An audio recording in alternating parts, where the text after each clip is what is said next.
Rubinštein, Rייכman, your timing is impeccable. To have created a center for constitutional challenges a few months before the constitutional challenge is unbelievable time. And I want to try to bring with the august people that we have speaking today, Avigdor Lieberman, Efrat Reitan, and Mansour Abbas, to give a slightly different perspective than the one I heard this morning about the problems that we said. אני יכול לדבר עברית, אבל לא כמו שאני מדבר אנגלית, אז אם אתם מקשיבים לי, אני אדבר באנגלית. זה בסדר? Who votes in favor? Okay, תודה רבה. תודה רבה. So, I spoke in August, it seems like such a long time ago, at the World Zionist Congress in Basel. And I said then that what Israel had achieved was nothing short of miraculous. Miraculous. In the space of less than 75 years, to have become a major military power that can defend itself, the leading power in the Middle East, and at the same time, a leading economy with a very powerful engine in high tech. And that Herzl would have been very proud of us, because in his vision for a modern state, Herzl anticipated technology. It's interesting that Herzl lived at a time when you had, in the space of 25 years, huge technological change. The discovery of electricity, the invention of the radio, the invention of the telephone, the invention of the motor car, the invention of the aeroplane.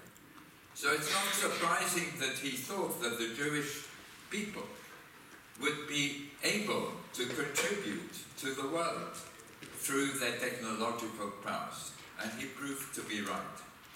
But that if he looked at the society which he had described in the Jewish state and Alt Neuland, a tolerant society, a society where all its citizens have the same rights, where they contribute to one another, he would have said, this is the next challenge for the state of Israel.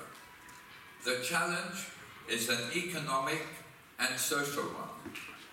Let's see what we've achieved economically and socially as we've concentrated on defending ourselves and providing an economy that can sustain our growing population. If we look today, we've made it into the middle of the OECD countries in terms of per capita income. But if you analyze more carefully what's been happening, 60% of children in the Haredi and Arab community live on the poverty line. 45% of families in both these sectors live on the poverty line. We spend a third less on the education of children in both these communities than we do in the Jewish community. If we look at the Haredi community, it's become a closed community where education in liberal arts, including democracy, is inexistent. Do you know how many members of the Haredi community participate in university getting a first degree? 1,500. 1,500 out of 1.2 million people. And if we look at the Arab community, it shows a completely different picture. Our Arab citizens have gone from representing 10% of undergraduate students in 2010 today to representing 18.5%.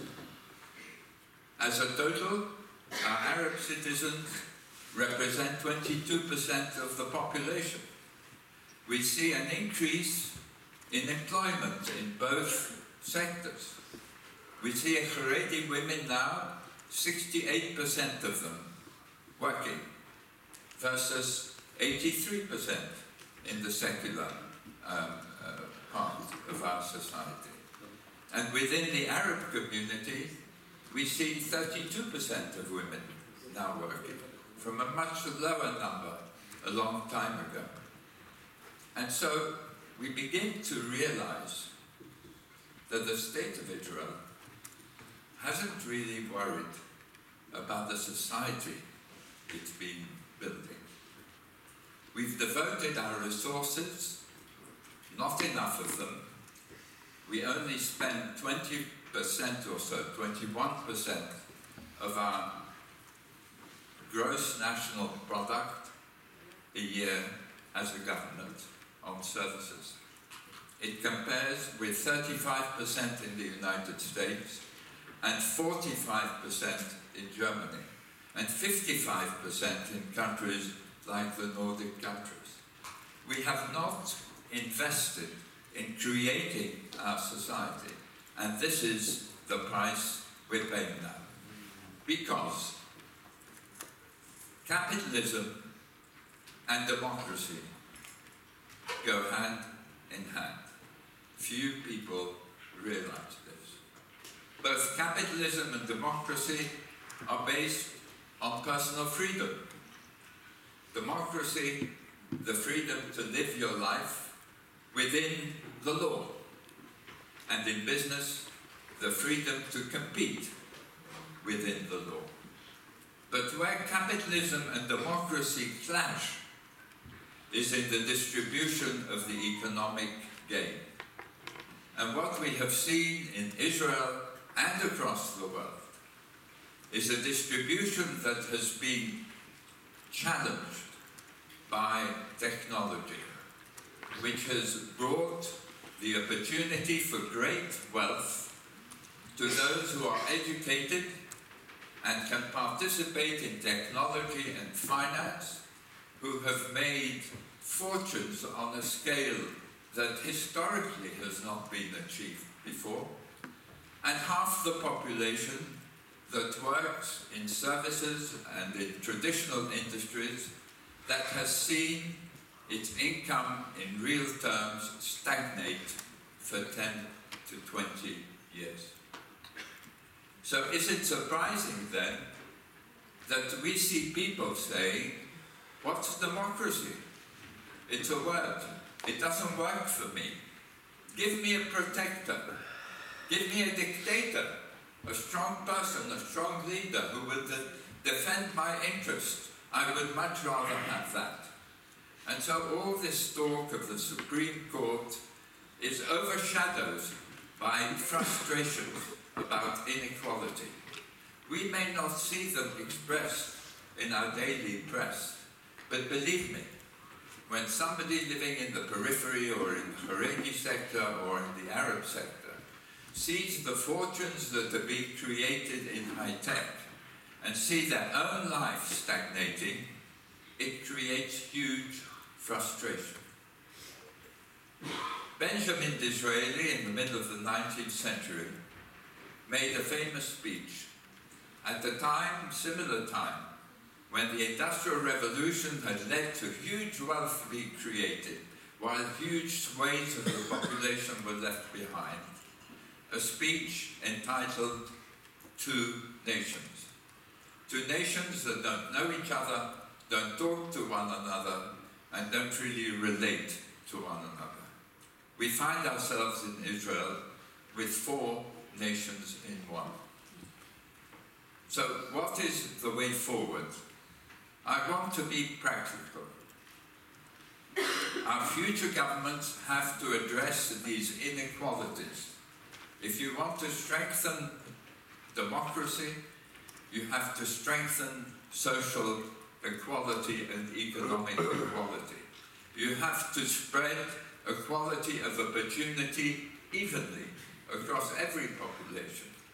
You can't favor settler movements by giving them tax incentives and spending nearly $200 billion in the settlement enterprise, while giving lesser incentives to Jews and Arabs living in the periphery.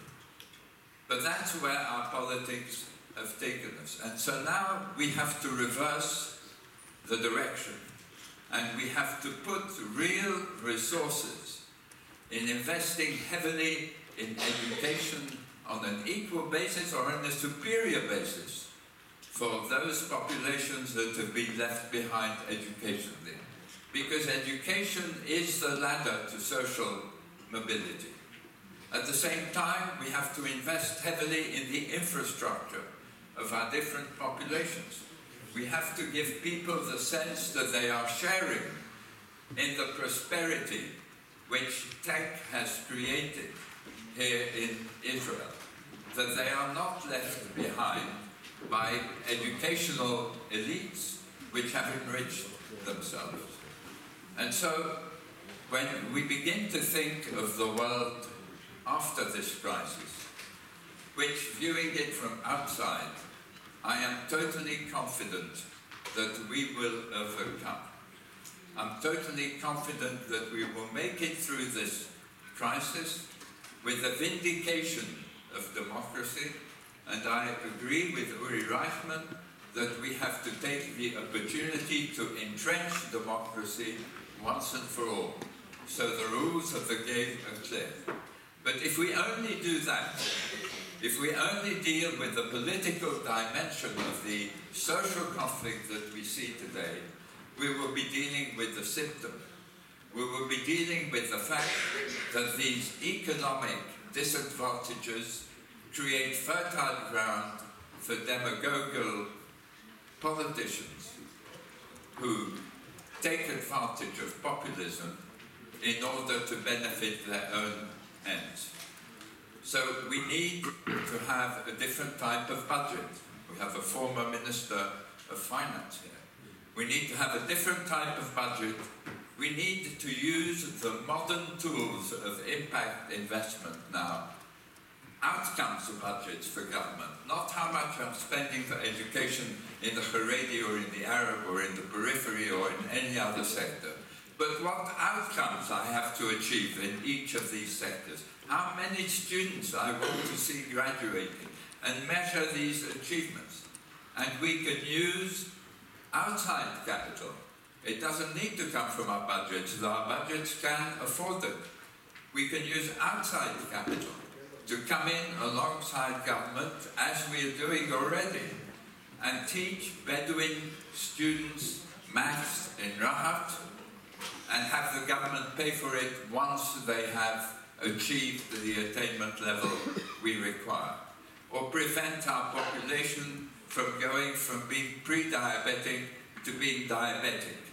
Or preventing half our students at Haifa University from dropping out of computer studies because their schools haven't prepared them well enough in the periphery, or because they don't speak good enough Hebrew coming from the Arab community. We need outcomes budgets, we need impact investment, and we need the will now to invest in our society as we invested in our army and our economy. If we wish it, it won't be a dream. Thank you.